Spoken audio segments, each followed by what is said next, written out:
새벽 4시 30분. 75세 박순자 할머니는 1층 대학생의 다급한 노크 소리에 잠에서 깨어났습니다. 할머니 빨리 도망가세요. 지금 당장. 평소 조용하던 청년의 창백한 얼굴과 떨리는 목소리. 통장과 도장만 챙겨 황급히 집을 나선 할머니는 자신의 2층 집에서 들리는 이상한 소음을 듣게 됩니다. 그리고 검은 승용차에서 내리는 세 사람의 실루엣. 그 중 한 명은 너무나 낯익은 걸음걸이였습니다. 24시간 카페에 도착한 할머니에게 청년이 충격적인 진실을 폭로합니다. 며느리분이 할머니를 죽이려고 하고 있어요. 그리고 이전에도 3명의 남편을 죽였어요. 5년 전 하얀 원피스를 입고 나타났던 예쁜 며느리. 평생 모은 3억을 털어 신혼집을 마련해준 그녀가 연쇄살인범. 과연 75세 할머니는 이 죽음의 함정에서 벗어날 수 있을까요? 쿵, 쿵, 쿵. 할머니 계세요. 새벽 4시 30분. 서울 외곽 신도시의 한적한 빌라촌에서 순자는 깊은 잠에서 깨어났어요. 처음에는 꿈인가 싶었죠. 하지만 다시 들려오는 다급한 노크 소리에 정신이 번쩍 들었습니다. 할머니, 빨리 문 좀 열어주세요. 1층에 사는 대학생 태윤의 목소리였어요. 평소와는 완전히 다른, 떨리고 급박한 목소리였죠. 순자는 침대에서 일어나 현관문으로 걸어갔습니다. 무릎이 시큰거렸지만 지금은 그런 걸 신경 쓸 때가 아니었어요. 문을 열자마자 태윤이 안으로 들어왔습니다. 얼굴은 창백했고 이마에는 식은땀이 흐르고 있었죠. 손은 심하게 떨리고 있었어요. 할머니 지금 당장 도망가셔야 해요. 순자의 심장이 쿵 내려앉았습니다. 도망가라니. 대체 무슨 소리니? 태윤아. 진정하고 무슨 일인지 말해보렴.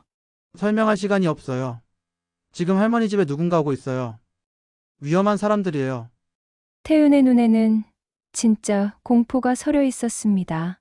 순자 할머니는 이 아이를 2년째 알고 지냈어요. 편의점에서 아르바이트하며 학비를 버는 착한 청년이었죠. 가끔 순자가 만든 김치를 나눠주면 할머니, 정말 맛있어요 라며 환하게 웃던 아이였습니다. 그런 태윤이 이렇게 떨고 있다니 순자의 등줄기에 차가운 땀이 흘렀어요. 누가 온다는 거니? 왜 내가 도망을? 할머니 제발요. 통장이랑 도장 있는 가방만 들고 나오세요. 빨리요. 태윤의 간절한 눈빛에 순자는 더 이상 묻지 않았습니다. 서둘러 방으로 들어가 옷장 서랍에서 통장과 도장이 든 작은 가방을 꺼냈어요. 그리고 외투 하나를 걸쳤죠. 이제 가요 할머니. 태윤이 순자의 손을 잡고 이끌었습니다. 두 사람은 빌라 뒤편 좁은 골목으로 빠져나갔어요. 순자는 숨이 차올랐지만 태윤의 급박한 표정을 보며 계속 걸었습니다. 빌라 뒤편 어두운 곳에 숨어서 순자는 자신의 집을 바라봤어요. 2층에 있는 그녀의 집에 갑자기 불이 켜졌습니다.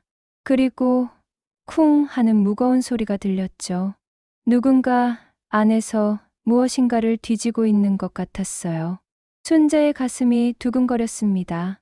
정말로 누군가 자신의 집에 들어간 거예요. 그때 검은 승용차 한 대가 빌라 앞에 멈췄습니다.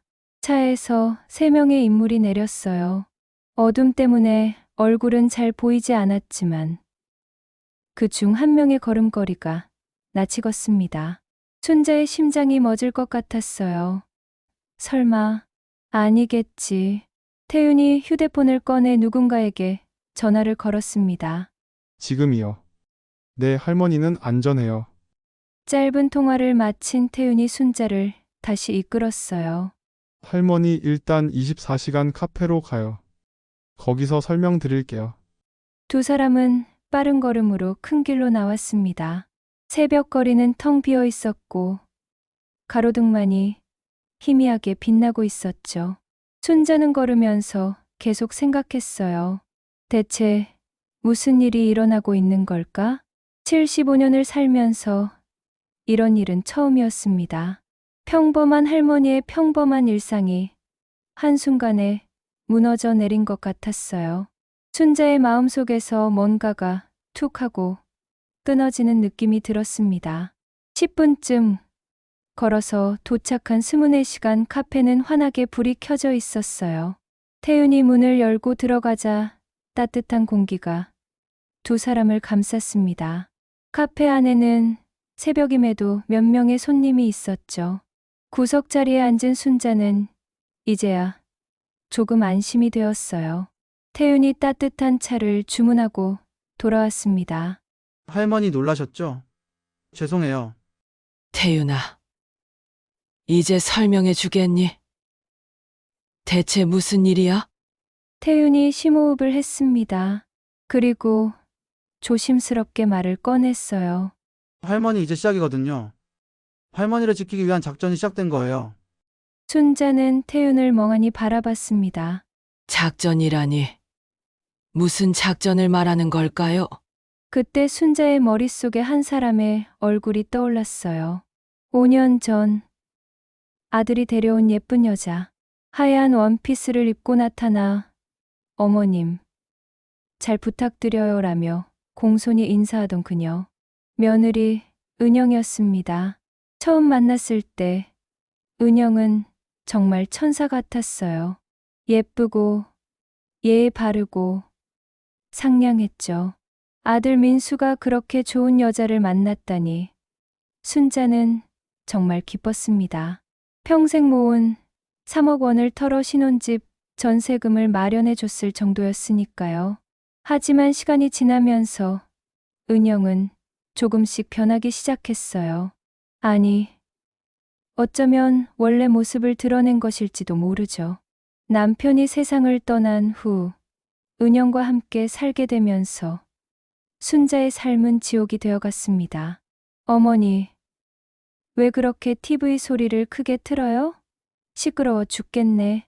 음식이 이렇게 짜고 맛이 없어요. 주방이 더러워요. 친구분들 그만 만나시면 안 돼요? 코로나 때문에 위험해요. 처음에는 순자를 위한 배려인 줄 알았어요. 하지만 점점 순자는 집안에서 투명인간이 되어갔습니다. 30년간 운영하던 분식점도 은영의 압박에 못 이겨 문을 닫았죠.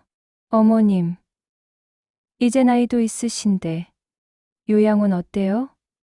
거기가 더 편하실 거예요. 그 말을 들었을 때 순자의 가슴이 무너졌습니다. 자신이 키운 아들 민수는 아내 편만 들었어요. 엄마, 은영이 말이 맞아. 요양원이 더 나을 것 같아. 결국 순자는 월세 30만 원짜리 작은 빌라로 쫓겨났습니다. 생활비도 점점 줄어들었죠. 아들은 점점 연락이 뜸해졌고 명절에도 얼굴을 보기 힘들었어요. 내가 뭘 잘못했을까? 순자는 매일 밤 그 생각을 하며 잠들었습니다. 그런데 지금 태윤이 말하는 작전이란 게 대체 뭘까요? 그리고 새벽에 자신의 집에 들어간 사람들은 누구일까요? 순자는 따뜻한 차를 한 모금 마시며 태윤을 바라봤습니다. 이 젊은 청년이 자신을 구해준 이유가 뭘까요? 그리고 앞으로 무슨 일이 일어날까요? 밖에서는 새벽의 어둠이 조금씩 걷히고 있었어요. 하지만 순자의 마음속 어둠은 이제 막 시작되고 있었습니다. 카페의 따뜻한 조명 아래에서 태윤은 잠시 주변을 살폈어요. 새벽 손님들은 각자의 일에 집중하고 있었죠. 태윤은 목소리를 낮추고 천천히 말을 시작했습니다. 할머니, 오늘 며느리분이 할머니를 죽이려고 하고 있어요. 순자의 손에서 찻잔이 덜그럭 소리를 냈어요. 뜨거운 차가 테이블에 조금 쏟아졌지만 순자는 알아차리지 못했습니다. 귀를 의심했어요. 뭐라고 죽이려고 해요. 오늘 새벽에 말이에요. 순자의 얼굴이 하얗게 질렸습니다. 심장이 너무 빨리 뛰어서 숨이 막힐 것 같았어요. 태윤이 서둘러 물 한 잔을 가져다 주었죠. 할머니, 제가 누군지 먼저 말씀드려야 할 것 같아요. 저는 사실 대학생이 아니에요. 사설탐정 사무소에서 일하는 조수예요. 순자는 떨리는 손으로 물을 한 모금 마셨습니다. 태윤의 말이 믿기지 않았어요. 탐정. 조수. 네. 제 삼촌이 김재현이라는 사설탐정이에요. 전직 경찰 출신이죠. 저희는 보험 사기 사건을 조사하고 있었어요. 그러다가 우연히 할머니 며느님 은영 씨를 발견했습니다. 태윤은 가방에서 서류 뭉치를 꺼냈어요. 사진과 문서들이 가득했죠. 순자는 떨리는 손으로 서류를 받아 들었습니다. 일주일 전이었어요. 저는 다른 사건 때문에 은영 씨 주변을 조사하고 있었죠. 그때 충격적인 대화를 들었어요. 태윤이 휴대폰을 꺼내 녹음 파일을 틀었습니다. 익숙한 목소리가 들렸어요. 은영과 민수의 목소리였죠. 그 늙은이 언제까지 살아있을까? 걱정 마. 사고로 만들면 되지. 보험금도 나오고. 하지만 엄마인데 벌써 네 번째야. 이번이 마지막이야. 그럼 우리는 자유야. 순자의 눈에서 눈물이 흘렀습니다. 아들의 목소리가 분명했어요. 자신의 아들이, 자신이 낳고 키운 아들이 이런 대화를 했다니 가슴이 찢어지는 것 같았죠. 거짓말이야. 우리 민수가 그럴 리 없어. 하지만 순자는 알고 있었어요. 최근 민수의 변화를. 눈도 마주치지 않고 전화도 받지 않던 아들을 말이죠. 태윤이 다른 서류를 보여주었습니다. 거기엔 놀라운 내용이 적혀 있었어요. 은영 씨는 이전에 3번 결혼했어요. 3명의 남편 모두 결혼 1년 안에 죽었죠. 순자의 숨이 멎을 뻔했습니다. 첫 번째 남편은 교통사고로, 두 번째는 심장마비로, 세 번째는 식중독으로 죽었어요. 모두 보험금 수혜자는 은영 씨였죠. 매번 5억 원 이상의 보험금을 받았어요.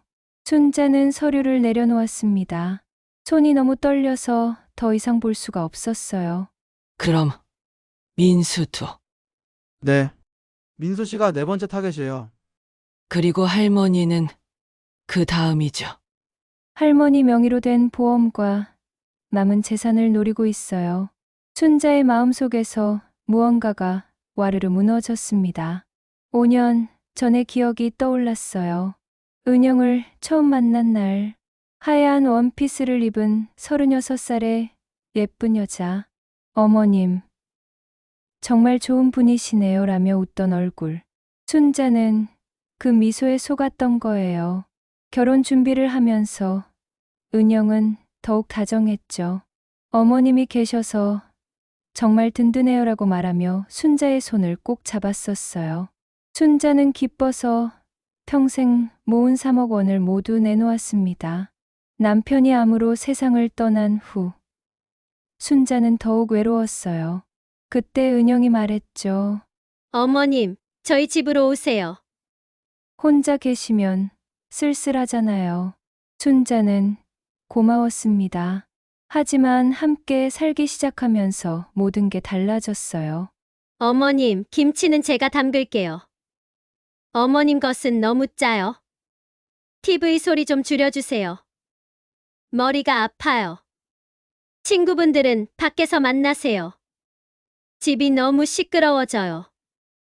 처음엔 작은 것들이었어요. 하지만 점점 심해졌죠. 순자가 30년간 운영한 분식점에도 간섭했습니다. 어머님, 이제 그만하세요.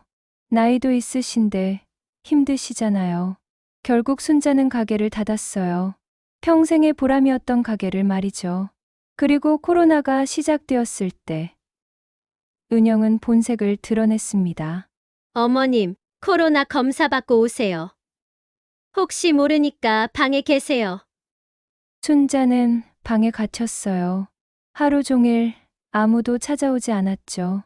물 한 잔 주는 사람이 없었습니다. 민수는 아무 말도 하지 않았습니다. 그저 아내 뒤에 서서 침묵했죠. 42살의 중견기업 과장이 된 아들은 더 이상 엄마를 보호해주지 않았어요. 어머님, 요양원 어떠세요? 거기가 더 편하실 거예요. 엄마, 은영이 말이 맞아.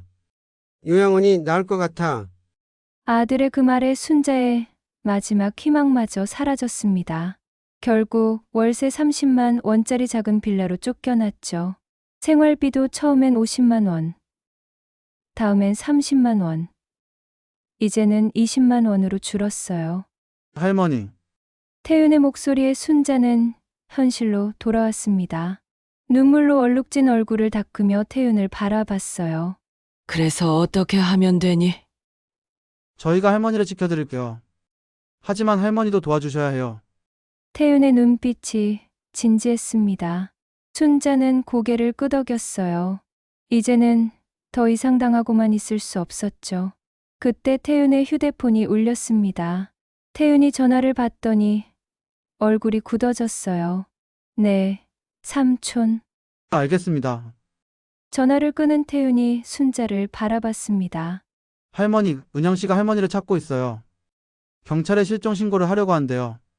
순자의 입가에 쓴웃음이 번졌습니다. 죽이려던 사람을 찾는다니. 이제 시작이군요. 태윤이 고개를 끄덕였어요.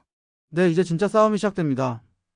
카페에서 나온 순자와 태윤은 택시를 타고 도심의 한 오래된 건물로 향했어요. 3층에 있는 재현탐정사무소라는 간판이 보였죠.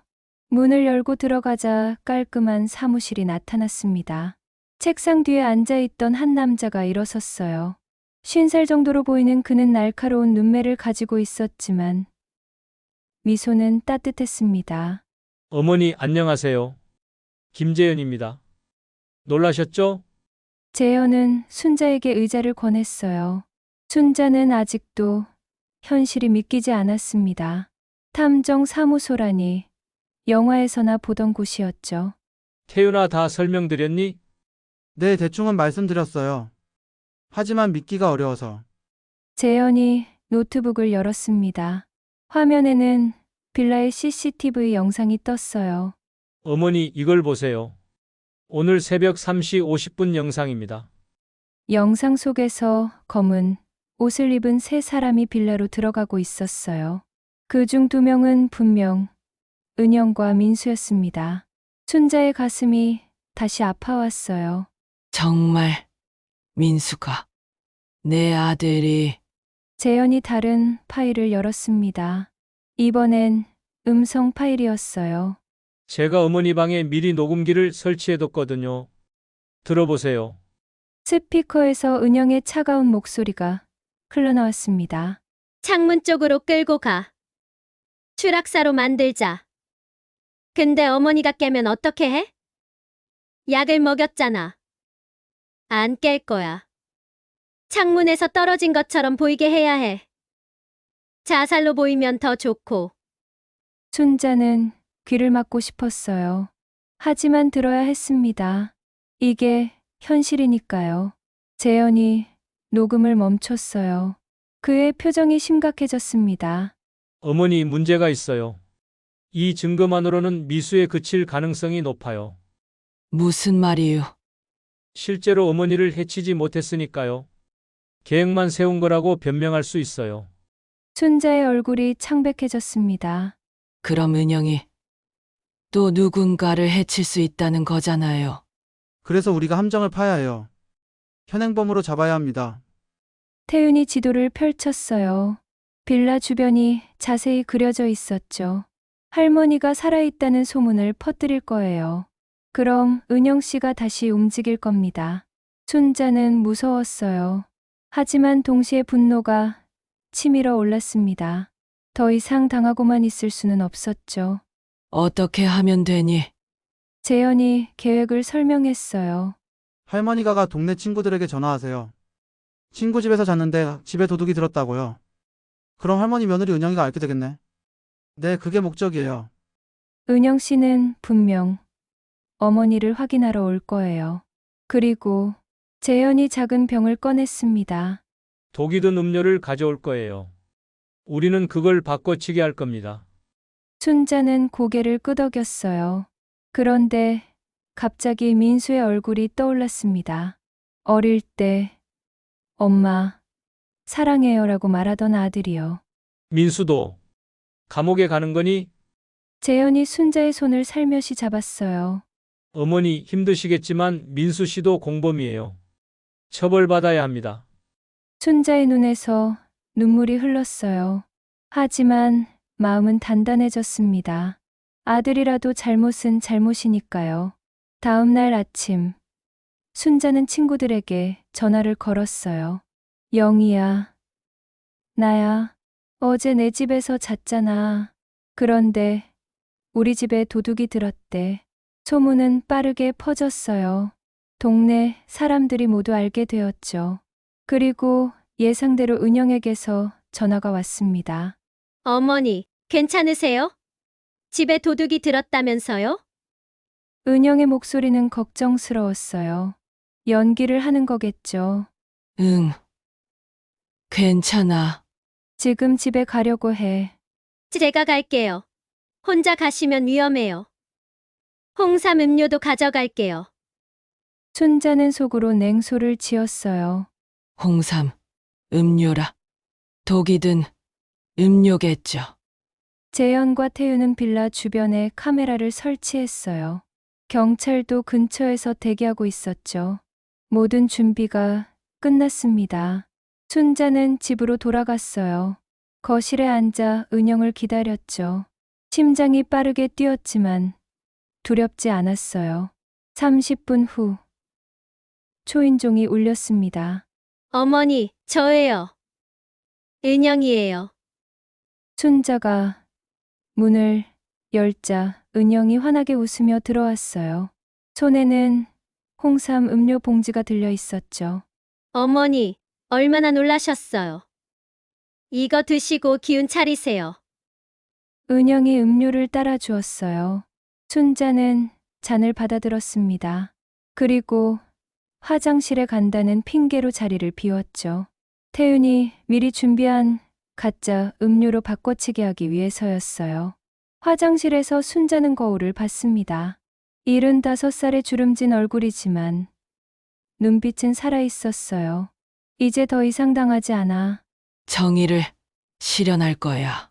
순자는 다시 거실로 돌아갔습니다. 그리고 가짜 음료를 한 모금 마셨어요. 은영의 눈이 반짝였죠. 어머니, 다 드세요. 건강에 좋아요. 순자는 속으로 생각했어요. 내가 지는 거야, 은영아. 이 순간 재현과 태윤 그리고 경찰들이 밖에서 모든 걸 지켜보고 있었습니다. 함정은 완벽했어요. 75살 할머니와 젊은 탐정들의 이상한 팀워크. 하지만 정의를 위해서라면 나이는 상관없었죠. 순자는 처음으로 자신이 강하다고 느꼈어요. 작전 당일 오후 2시. 하늘에서는 비가 쏟아지고 있었어요. 순자는 우산을 들고 빌라를 향해 걸었습니다. 빗소리가 거세게 들렸지만 순자의 심장 소리가 더 크게 느껴졌어요. 빌라 입구에 도착한 순자는 1층을 살펴봤어요. 태윤의 방문이 열려 있었습니다. 안을 들여다보니 텅 비어 있었죠. 순자의 가슴이 철렁 내려앉았어요. 태윤이 어디 있는 걸까요? 불안감이 목을 조여왔습니다. 괜찮아. 작전대로 움직이는 거야. 순자는 스스로를 달래며 계단을 올랐어요. 집 앞에 도착해서 휴대폰을 꺼냈습니다. 손이 떨렸지만 침착하게 번호를 눌렀어요. 오후 3시 정각. 은영에게 전화를 걸었습니다. 은영아, 나야. 어머니, 무슨 일이세요? 순자는 일부러 떨리는 목소리를 냈어요. 집에 혼자 있는데 무서워서 와줄 수 있니? 어머, 당연하죠. 30분 안에 갈게요. 전화를 끊은 순자는 집 안으로 들어갔어요. 거실, 창문으로 비 내리는 거리가 보였습니다. 잿빛 하늘이 순자의 마음처럼 무거웠어요. 30분이 지났습니다. 초인종이 울렸어요. 순자가 문을 열자 은영과 민수가 서 있었죠. 은영의 손에는 큰 봉지가 들려 있었어요. 어머니 비 맞으셨어요? 감기 걸리시겠다. 은영의 목소리는 걱정으로 가득했어요. 완벽한 연기였죠. 순자는 속으로 한숨을 쉬었습니다. 들어와. 세 사람은 거실로 갔어요. 은영이 봉지에서 홍삼음료를 꺼냈습니다. 진한 갈색 액체가 유리병에 담겨 있었죠. 어머니, 이거 특별히 준비한 거예요. 건강에 정말 좋아요. 은영이 음료를 컵에 따랐어요. 민수는 창밖을 바라보고 있었습니다. 아들의 옆모습이 낯설게 느껴졌어요. 언제부터 저렇게 차가운 사람이 되었을까요? 순자는 컵을 받아 들었습니다. 그리고 일어섰어요. 화장실 좀 다녀올게. 화장실에 들어간 순자는 미리 설치된 비상벨을 눌렀어요. 이 신호를 받으면 재현과 태윤이 들어올 거예요. 하지만 1분이 지나도 2분이 지나도 아무도 오지 않았습니다. 순자의 등에 식은땀이 흘렀어요. 뭔가 잘못됐습니다. 그때 밖에서 은영과 민수의 대화 소리가 들렸어요. 이번엔 확실해? 걱정 마. 2번이나 성공했잖아. 그래도 불안해. 어머니가 눈치챈 것 같아. 어차피 늙은이 한 명 없어진다고 세상이 바뀌는 것도 아니고. 순자의 가슴이 찢어질 것 같았어요. 민수의 목소리였습니다. 자신의 아들이 정말로 이런 말을 한 거예요. 눈물이 났지만 참았습니다. 지금은 울 때가 아니었어요. 순자는 거실로 돌아왔어요. 컵은 그대로 테이블에 있었습니다. 은영이 미소를 지으며 말했죠. 어머니, 빨리 드세요. 식으면 맛이 없어요. 순자는 컵을 들어 올렸어요. 그리고 은영의 눈을 똑바로 봤습니다. 이거 독이잖아. 순간 거실이 조용해졌어요. 은영의 미소가 사라졌습니다. 그리고 차가운 웃음이 터져 나왔죠. 아, 알고 계셨구나. 은영의 얼굴이 완전히 변했어요. 따뜻한 며느리의 가면이 벗겨지고 차가운 악마의 얼굴이 드러났습니다. 어머니가 똑똑하신 줄은 몰랐네요. 그런데 이미 늦었어요. 은영이 손뼉을 쳤어요. 그러자 방문이 열리며 낯선 남자 둘이 들어왔습니다. 그들이 끌고 온 사람을 보고 순자는 비명을 질렀어요. 재현과 태윤이었습니다.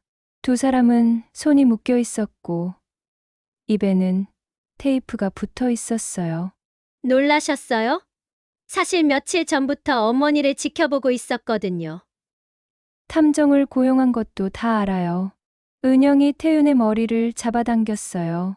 태윤이 고통스러워했지만 소리를 낼 수 없었죠. 재미있어서 끝까지 지켜봤어요. 어머니가 함정을 판다고 생각하는 게 너무 귀여웠거든요. 순자는 다리에 힘이 풀렸어요. 모든 게 끝난 것 같았습니다. 은영이 가방에서 주사기를 꺼냈어요. 이제 끝내드릴게요. 고통 없이 갈 수 있어요. 자살로 처리될 거고요. 은영이 다가왔습니다. 순자는 뒷걸음질 쳤어요. 그때 순자의 손이 가방 안으로 들어갔습니다. 거기엔 호신용 스프레이가 있었죠. 지금이야. 순자는 스프레이를 은영의 얼굴에 뿌렸어요. 은영이 비명을 지르며 뒤로 물러났습니다. 으악, 이 늙은 년이. 순자는 그 틈을 타서 문을 열고 뛰어나갔어요. 계단을 내려가며 소리쳤습니다. 살려주세요. 도와주세요. 하지만 비 오는 오후, 빌라는 조용했어요. 아무도 나오지 않았습니다. 순자는 빌라를 벗어나 거리로 뛰어나갔어요. 비가 얼굴을 때렸습니다. 우산도 없이 뛰는 75살 할머니. 뒤에서는 은영과 남자들이 쫓아오고 있었어요. 이 늙은 년이 어디로 도망가냐? 은영의 욕설이 빗속에서 들렸습니다. 순자는 더 빨리 뛰었어요. 하지만 나이든 다리는 한계가 있었죠. 점점 따라잡히고 있었습니다. 순자는 큰 길로 나가려고 했어요. 사람들이 있는 곳으로 가야 했습니다. 하지만 비 오는 거리엔 아무도 없었어요. 이대로 끝나는 건가? 순자의 마음속에서 절망이 피어올랐습니다. 그때 누군가의 얼굴이 떠올랐어요. 돌아가신 남편의 얼굴이었죠. 여보, 나 아직 갈 수 없어. 아직 할 일이 남았어. 순자는 다시 힘을 냈습니다. 비에 젖은 거리를 달리며 생각했어요. 75년을 살면서 이렇게 간절한 적이 있었을까요? 살고 싶었습니다. 정의를 실현하고 싶었어요. 빗속을 달리던 순자는 갑자기 멈춰섰어요. 숨이 차올랐지만 더 중요한 생각이 머리를 스쳤습니다. 왜 내가 도망만 다녀야 하는가? 75년을 살면서 항상 참고, 양보하고, 도망쳤어요. 하지만 이제는 달랐습니다. 순자는 몸을 돌렸어요. 비에 젖은 얼굴이지만 눈빛은 단단했죠. 은영과 남자들이 가까이 왔어요. 은영의 얼굴에 승리의 미소가 번졌습니다. 드디어 포기했구나, 어머니. 순자는 똑바로 서서 은영을 바라봤어요. 두려움은 사라졌습니다. 포기한 게 아니야. 맞서기로 한 거지. 그때 남자들이 재현과 태윤을 끌고 왔어요. 두 사람은 손이 묶여 있었고 얼굴엔 상처가 있었죠. 순자의 가슴이 아팠지만 표정을 바꾸지 않았어요. 은영이 비를 맞으며 웃었습니다. 그녀의 검은 머리가 얼굴에 들러붙어 있었어요. 어머니가 용감하네요. 그래도 소용없어요. 이미 끝났어요. 은영은 자신의 계획을 자랑스럽게 말하기 시작했어요. 첫 번째 남편은 계단에서 밀었어요. 두 번째는 독약을 탔고, 세 번째는 가스 누출 사고로 죽였죠. 네 번째인 민수는 글쎄요. 아직 생각 중이에요. 민수가 놀란 얼굴로 은영을 봤어요. 뭐, 나도. 당연하지. 너도 보험에 가입시켜놨어. 5억짜리로. 민수의 얼굴이 하얗게 질렸습니다. 자신도 타겟이었다는 걸 이제야 알았죠. 순자는 아들의 충격받은 얼굴을 보며 마음이 복잡했어요. 은영이 주사기를 들어 올렸어요. 이제 정말 끝이에요, 어머니. 순자는 조용히 웃었습니다. 그리고 말했어요. 너희들한테도 미안해. 이렇게 호락호락하지 않은 나를 만나서. 그 순간 사방에서 경찰 사이렌 소리가 울렸어요. 은영의 얼굴이 굳어졌습니다. 뭐야? 이게 무슨... 경찰차 5대가 동시에 나타났어요. 경찰들이 차에서 내려 은영 일당을 포위했습니다. 은영은 당황해서 이리저리 둘러봤어요. 순자가 젖은 재킷 안주머니에서 작은 기계를 꺼냈습니다. 빨간 불빛이 깜빡이고 있었어요. 실시간 중계였어. 너희들 대화 전부 경찰서로 보냈거든. 은영의 입이 떡 벌어졌어요. 믿을 수 없다는 표정이었죠. 순자가 설명을 이어갔어요. 재현이가 준 거야. 만약의 상황을 대비해서 말이지. 어제 미리 경찰서에 가서 다 설명했어. 너희가 나타나면 바로 출동하기로 했고. 경찰이 은영에게 수갑을 채웠어요. 은영은 끝까지 발악했지만 소용없었죠. 이럴 수가. 늙은이 주제에. 민수도 체포되었어요. 그는 고개를 숙인 채 아무 말도 하지 못했습니다. 순자는 아들의 뒷모습을 보며 눈물을 참았어요. 미워하면서도 가슴이 아팠죠. 경찰들이 재현과 태윤의 묶인 손을 풀어주었어요. 태윤이 순자에게 달려왔습니다. 할머니, 정말 대단하세요. 재현도 감탄했어요. 어머니, 정말 지혜로우세요. 저희도 몰랐어요. 순자는 피곤한 미소를 지었어요. 모든 게 끝났습니다. 일주일 후 경찰서에서 수사 결과가 발표되었어요. 은영은 총 4명을 살해한 연쇄살인범으로 확정되었죠. 모든 사건이 보험금을 노린 범죄였어요. 3개월 후 법원에서 판결이 났습니다.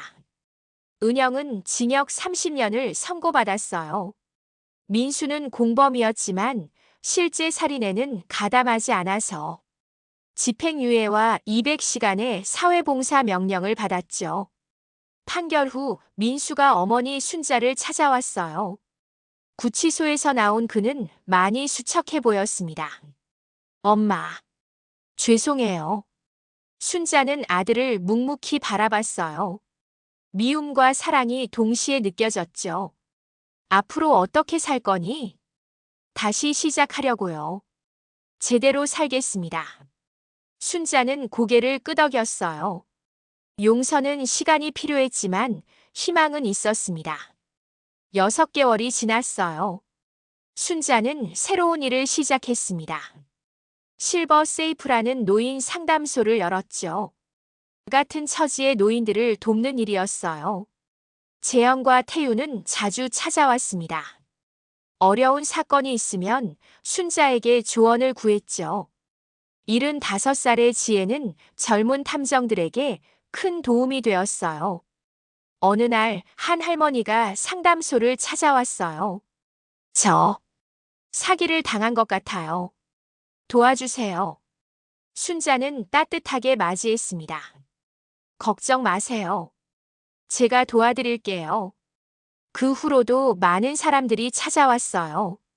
가정폭력에 시달리는 여성, 학대받는 노인들, 사기 피해자들. 순자는 그들 모두를 도왔습니다. 봄이 왔어요. 상담소 창밖으로 벚꽃이 흐드러지게 피었죠. 순자는 창밖을 바라보며 생각했습니다. 나이는 숫자일 뿐이야. 포기하지 않는 마음이 진짜 힘이지. 민수가 가끔 연락했어요. 관계는 완전히 회복되지 않았지만 조금씩 나아지고 있었죠. 시간이 해결해 줄 거예요. 순자는 일어섰습니다. 오늘도 도움이 필요한 사람들이 기다리고 있었어요. 75살의 나이지만 순자는 그 어느 때보다 활기찼습니다. 진짜 인생은 이제부터 시작이야. 순자는 환하게 웃으며 상담실로 들어갔어요. 봄바람이 따뜻하게 불어왔습니다. 새로운 시작을 축복하는 것처럼요. 여러분들도 순자 씨처럼 하루하루 씩씩하게 지내세요. 오늘이 제일 젊은 날이야 응원합니다.